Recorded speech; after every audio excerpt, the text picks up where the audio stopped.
So hi, ako nga pala ulit si Rap Julius Biobosa. So nakilala nyo na rin naman ako noong nakaraan kasi tinuruan ko kayo kung paano mag partition at kung paano maglagay ng Windows XP sa VMware.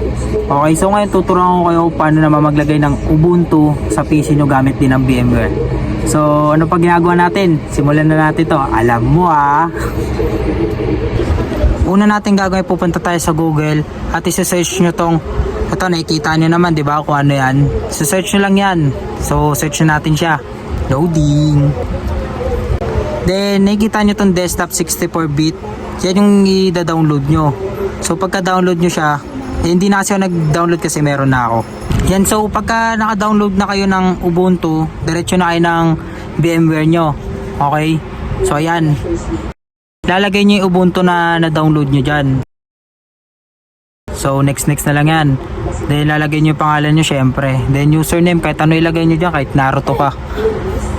Then, password, yan. Kahit 1, 2, 3, 4, 5 lang. Yan. Then, next na lang. Yan, finish. So, yan na nga, nakikita nyo na, di ba? Naglo-loading na. So, yun na nga, loading siya, di ba? Habaan nyo lang yung pasensya nyo kasi mahabang loading talaga yung mangyayari dito sa ginagawa natin. So, tiyaga-tiyaga lang. Sa sobrang haba ng pag-aantay nyo sa paglo-loadingan, may nakikita nyo naman, di ba, naka-Ubuntu na tayo. So, isiset pa natin yan. Dalawang klase kasi meron na Ubuntu. Minsan, yung wallpaper, kung hindi po sa crown. So, ano pa gagawin natin? Magpa-processing pa yun So, ayan, di ba, processing siya. Medyo mahaba-haba ulit ang pag-aantay yan. So, nakikita nyo naman, di ba? Yan na yung pangalan ko na nilagay ko kanina, yung tinuro ko sa inyo. So, pipindutin natin yan, then i-insert natin yung password na nilagay natin na 1, 2, 3, 4, 5 lang. So, yan na, naglo-loading na siya. Antay ulit, ganun lang.